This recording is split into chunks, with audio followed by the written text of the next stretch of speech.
নমস্কাৰ। পাঠ কৰিবলৈ লোৱা কবিতাৰ শিৰোনাম সময়বোৰ তোমাৰ হক।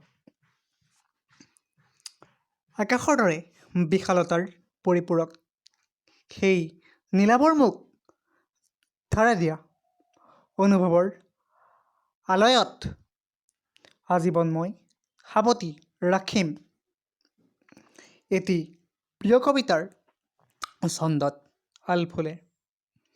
মাথো মানৱতাবোৰ হেৰাই যাব নিদিবা, হৃদয়খনৰ অপমৃত্যু হ'ব।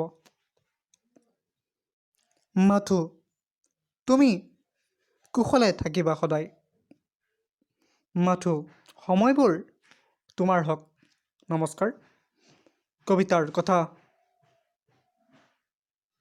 আৰু পাঠ নিকি মেধি।